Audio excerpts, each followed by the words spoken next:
Ross Chastain was at the center of yet another dispute in the most recent NASCAR race at Dover Motor Speedway, this one involving Kyle Larson. Larson was obviously unhappy because his day had been ruined. Stay tuned as we explore what happened and the incident's consequences. For more thrilling updates, don't forget to like our video and subscribe to our channel. The inclement weather at Dover Motor Speedway caused the Worth 400 to experience a delay, and during that period, Kyle Larson, the pilot of the number 5 Chevrolet Camaro ZL1, encountered another crash for the second successive weekend. Larson seemed likely to perform well in the 400-mile race on the 1-mile circuit, since William Byron's vehicle was an excellent barometer of Hendrick Motorsport's car speed. However, after Larson, a native of Elk Grove, California, experienced an accident in the first stage of the race, it seemed improbable that he would be able to launch a serious challenge towards the front of the pack. As Larson entered Turn 1 at the Monster Mile, he was observed trailing Ross Chastain of Trackhouse Racing, who was closing in on Brennan Poole's number 15 Ford Mustang. Poole was behind two cars that had been lapped and were going side by side when Chastain nudged him in the first corner, causing the Rick Ware Racing driver to spin. With the number 15 car moving up the track, Larson was fast enough to catch up to Poole, similarly to what Ryan Preece did with the Hendrick Motorsports driver last Sunday at Talladega Superspeedway. After the Worth 400 race, Poole stated, "I'm not exactly sure, but I feel like I got hit from behind.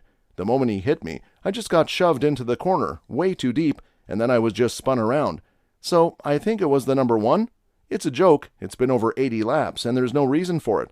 I was going side by side with the number 3 Austin Dillon and just got to the outside, and it's not like I can go anywhere or give him any more space than what I had. He just hit me from behind. It's pretty sad. It seems to be something he's been doing a lot lately. It was uncalled for. It was my first time in a new Cup car, and why would he do that 80 laps in? I wasn't even using a lot of brakes. You're just rolling out of the gas.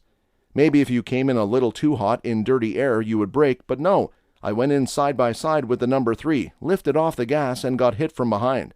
It may have even been before I needed to lift off the gas. I don't know. I'll have a look at the replay. It's just unnecessary. It sucks to wreck a car when you're getting an opportunity to be here on Sunday. I'm thankful for this chance and glad to be here.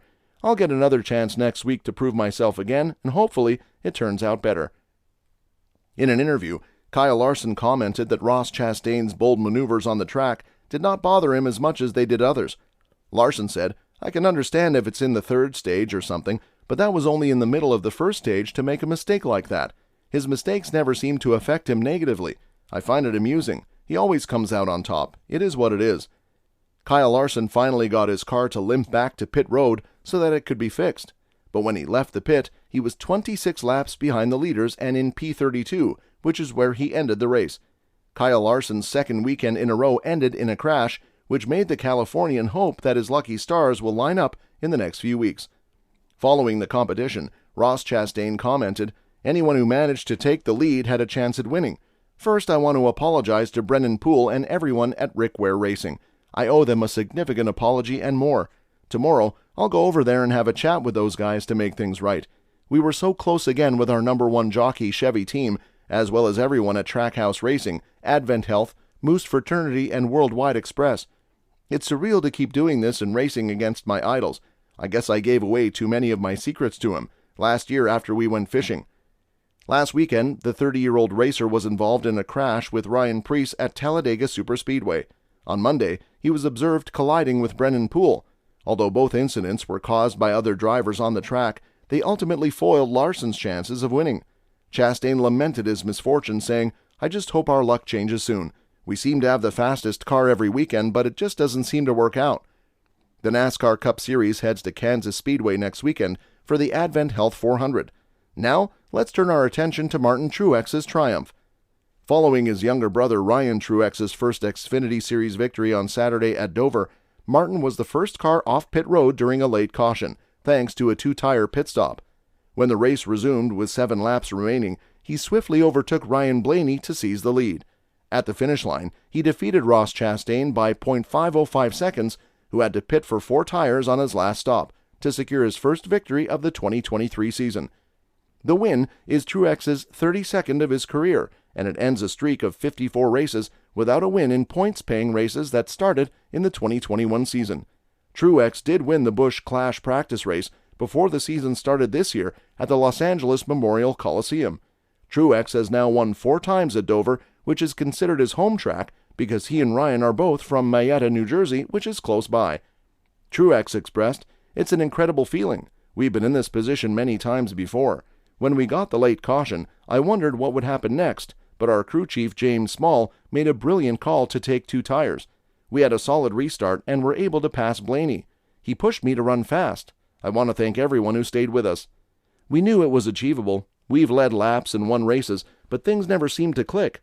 Blaney finished 3rd, William Byron came in 4th, and Denny Hamlin finished 5th.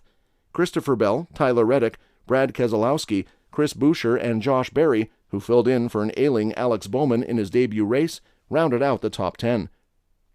Bowman will miss 3 to 4 races because of a broken backbone he sustained in a sprint car accident last week.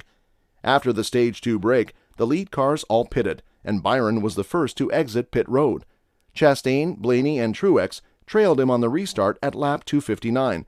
With 114 laps remaining, Chastain passed Byron by taking the outside line in turn 4. Keselowski was one of the first to pit for a final round of green flag stops to replace tires and refuel to finish the race on lap 326. Michael McDowell received a pass-through penalty for exceeding the speed limit during his pit stop. When lap 332's round of pit stops was over, Truex took the lead, followed by Chastain and Blaney. With 25 laps to go, Truex was working hard to keep Chastain from passing him, while Blaney was in 3rd place and Hamlin was in 4th. Joey Logano had been having trouble the whole race, and when he fell on lap 387, it was the 7th time the race was stopped. All the automobiles on the lead lap halt, and Truex departs the pit road in the lead, having changed only 2 tires. Chastain was the first operator to replace all 4 tires and started in 4th position. The green flag came back out with only 7 laps left in the race. In the middle of a green flag pit stop, Chastain assumes the lead and quickly outpaces Byron to claim the victory in Stage 2. Blaney takes 3rd, Truex takes 4th, and Hamlin takes 5th. During pit stops on lap 123, Keselowski gets a penalty for an uncontrolled tire and must start from the rear of the pack. On lap 188, Logano and Bell make the first green flag pit stop to get new tires and fuel, enabling them to finish the stage. Following the completion of pit stops on lap 201, Chastain takes the lead. With just 10 laps remaining in the stage, Joey Logano's number 22 Ford continues to cause him trouble, and he falls 3 laps behind. Hamlin is making a rapid advance, but Byron manages to hold him off and wins Stage 1. This marks his 6th stage win of the 2023 season. Blaney takes 3rd, Keselowski takes 4th, and Chastain takes 5th. Qualifying was rained out on Saturday, so NASCAR's performance gauge places Kyle Busch on the front row. During pit stops on lap 23, Busch, who is leading the race, is caught speeding and must start from the back. Daniel Suarez is one of the 3 drivers involved in a crash on lap 35. His number 99 Chevrolet incurs significant damage, knocking him out of the race. Busch also sustained some damage as a result of the incident. On lap 81, Chastain spins Brennan Poole in turn 1, causing Poole to veer off the track and collide with Kyle Larson. So that's it for today. I do hope you liked it. Please share your thoughts about the video in the comments section. Also, don't forget to subscribe to our channel to view more of our videos on NASCAR news. Hope to see you in the upcoming videos. Thank you so much for watching, and we will see you the next time.